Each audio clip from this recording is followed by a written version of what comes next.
महाराज जी, मेरा एक प्रश्न था कि दान किसे कहते हैं? दान लेने और देने योग्य कौन है? ये किस रूप में तन मन देखो, धन सही माने में दान है आवश्यकता की पूर्ति करना। जैसे कोई भूखा आदमी है, उसे भोजन की जरूरत है, अब उसे अन्न दान करो, उसे पवा दो। कोई बीमार आदमी है, उसे औषधि की जरूरत है। कोई सर्दी से कांप रहा है, उसे वस्त्र की जरूरत है।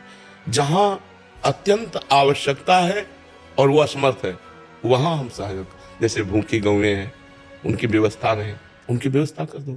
दान का सही तात्पर्य है अत्यंत आवश्यकता की पूर्ति। अन्न, वस्त्र, औषधि, जल, इनको तो जहां यथा योग्य अवसर मिले पवा दो, उसमें दे। क्योंकि वो, लेकिन रुपया में, वो कुमार्गामी प्रवृत्तियों में रुपया खर्चा होगा तो आपको भी नरक जाना पड़ेगा। इसलिए उसमें फिर पात्र देखते हैं कि हमारे रुपए का यहाँ सदुपयोग होगा कि दुरुपयोग। कानपुर की एक बूढ़ी माई धनाढ्य थी, तो नारदानंद सरस्वती जी के पास नैमिषारण्य में गई और 1 रुपया निकाला और सामने रखा, कहा, प्रभु मैं गरीब आदमी हूँ, सोचती हूँ कि 1 रुपया संत सेवा में लग जाए तो क्या संत सेवा में लग सकता है? उनका हाँ भाई। भंडारी को बुलाया, कहा 1 रुपया का नमक लाओ, पूरी दाल में डाल दो, सब संतों के सामने दाल परोसी जाएगी, और माई आज तुम भी प्रसाद पालो। फिर उसने करोड़ों की संपत्ति स्वामी जी के नाम कर दी कि जो 1 रुपये का सदुपयोग कर सकता है वो करोड़ों का सदुपयोग कर सकता है। तो रुपया थोड़ा देख समझ के ध्यान देने की बात है।